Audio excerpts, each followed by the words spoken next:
Christel, what are these reporting points that we are talking about today?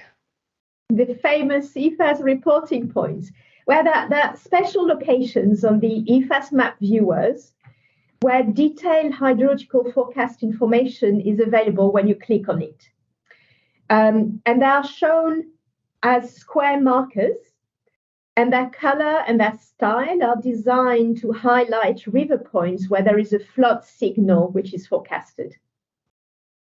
Okay, so what information or which main information will I get when I click on one of those reporting points? You get a lot of information. In fact, you get 4 types of information. So first of all, you've got a summary of the EFAS forecast, and actually we're talking here about medium range forecast up to 10 days. And then you've got a discharge hydrographs plot that shows the forecast, but on a graphical way, and that shows the latest EFAS probabilistic hydrological predictions. And that's plotted against a background of flood severity levels, which are expressed as return periods, and those return periods are local. And then we've got also plots that show precipitation, temperature, and snow melt forecasts, so you know what's going on in the catchment. And finally, there is a summary and a log of the previous forecast. So really a lot of information. And we've got also special points where we've got information, river discharge data, which are provided in near real time by the national or regional data providers. And we use this information to correct the EFAS forecast. And that corrected forecast is also shown when you click on this reporting point. So plenty of information. I see there's really a richness of information. But can you tell me, for what is it useful to have those information? Well, we think it's useful for a lot of things, but I will summarize mainly 2. So the first one is really the background of issuing EFAS flood notifications. So this is because the reporting point, they can show the early signal ahead of a flood event. And as I mentioned before, the forecast horizon is 10 days. And they also provide information on the persistence of the flood signal in the different forecasts. And that information is used by the EFAS Dissemination and Analytics Center, where they twice a day, they look at this information, they analyze it, and then decide whether they should issue a formal or an informal flood notification for that point. So that's the first really important use, which is used every day, as I mentioned. And the second is really to show the possible evolution of the river discharge on those specific points. So if you want, it's a tool that an EFAS partner can use to monitor the future hydrological situation in their river basin, even if there is not a flood which is forecasted. Okay, I really understand now that those reporting points are very essential. But can you tell me how you define those reporting points? Again, it's a little bit complicated, but bear with me, and everything is in the wiki that we'll introduce later on. So basically, we've got 2 types of reporting points. The points which are there all the time on the map, and in general, you'll see them, they're small gray and blue squares. And then you've got points that appear from time to time when there is a flood. And when there is a flood, any point can be transformed in colored. So first of all, the points that appear all the time, we've got a jargon, we call them the fixed reporting points. And they're very important because they're at locations in which EFAS receives river discharge data, either some historic time series or in near real time. The majority of these points are used also in the calibration of the model. It depends on the length and the quality of the river discharge time series. And then also it depends on the size of the catchment. So it's not all the reporting points that are calibrated points, but really a lot. So if an EFAS partner is really interested in a particular river basins and wants to be able to have a look in the map viewer and monitor the hydrological forecast, they should get in touch with the EFAS Hydrological Data Collection Center to discuss the procedure for sharing the hydrological data with EFAS and getting that point in the EFAS reporting point list. So this is the majority of the points. And we've got some other reporting points. We call them dynamic reporting points. And then they appear in rivers where we don't have many reporting points nearby, and when there is a flood signal which is forecasted. And basically, it's in regions where we do not have much data. So we've got things like part of Scandinavia or part of Turkey or Greece. They don't have many fixed reporting points, but we still want to see where there is a flood signal. Okay, so now you were talking about fixed reporting points and also dynamic one. Can you give me a number? How many reporting points do we have more or less in EFAS? Yeah, well, so today actually is a special day because today is the release of EFAS 4.5. And I've checked with my colleagues and we have now more than 3,300 fixed reporting points across the whole EFAS domain.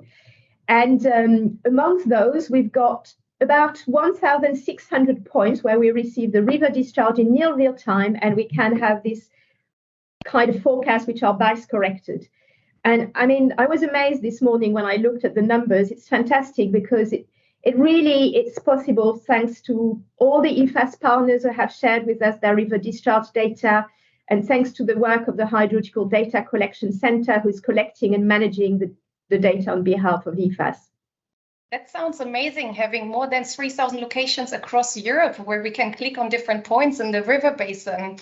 Can you tell me who can access those information, the river point information? So it depends. The EFAS reporting points, they're part of the EFAS real-time forecast and product. So really, they're only visible to the EFAS partners and the EFAS third-party partners in real time. And this is because we follow this one voice principle for the distribution of the flood warning at the national level. But that said, a reporting point is fully accessible by anyone after a 30 days embargo, which is the policy of EFAS. So somebody who's not registered as an EFAS user, they can go into the EFAS website in the map viewer, and they can see all the old reporting points for dates older than 30 days. Okay, so they are open for EFAS partners, but others need to wait a little time. That's exactly. Good. If I remember correctly, like it was just 2 years ago that we changed the reporting point layers. So why change it again?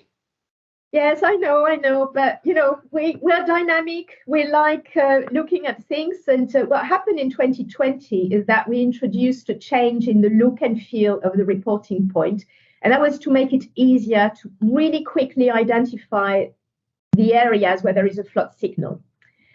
And we did a lot of other work in the background, but that was really, what users have seen.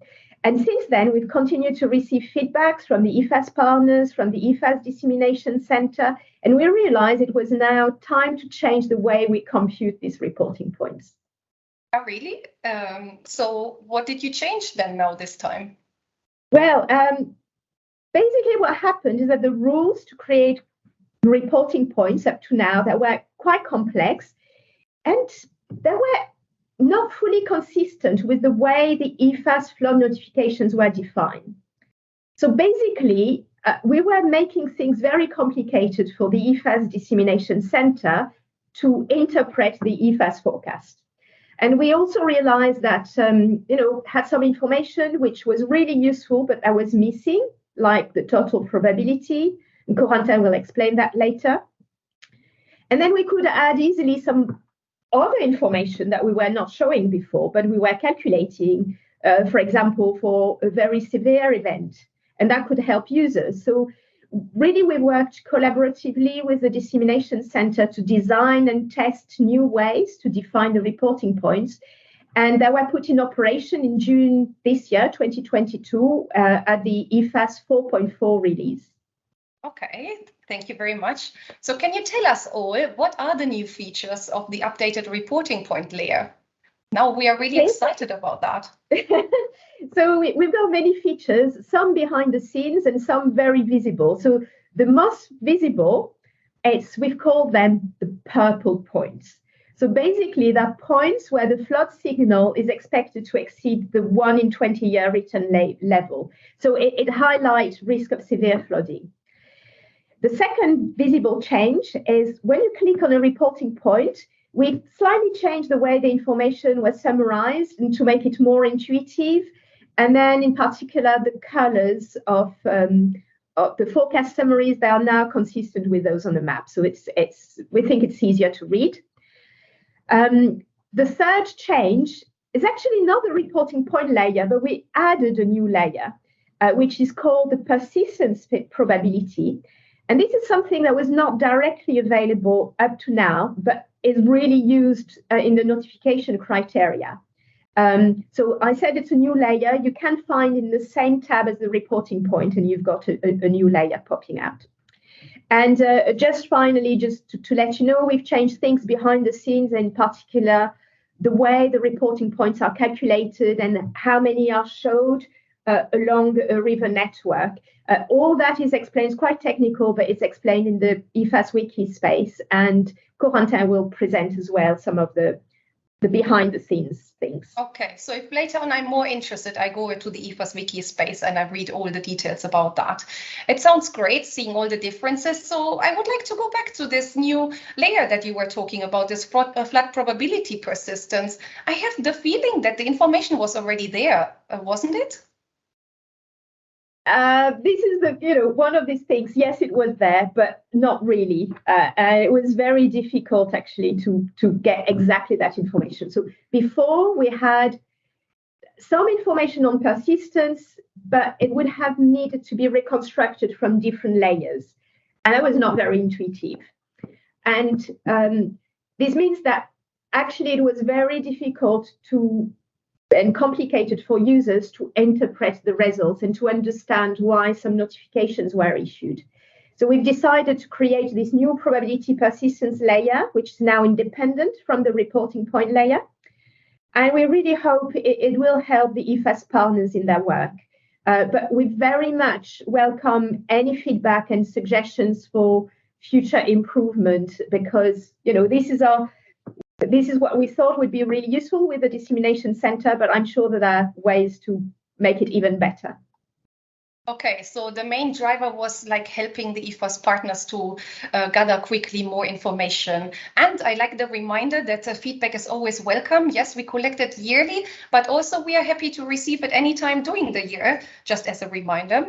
The same, I would like to remind all the participants, please, if you have questions, there is a question and answering section. Thank you, Christel, for answering my most burning question.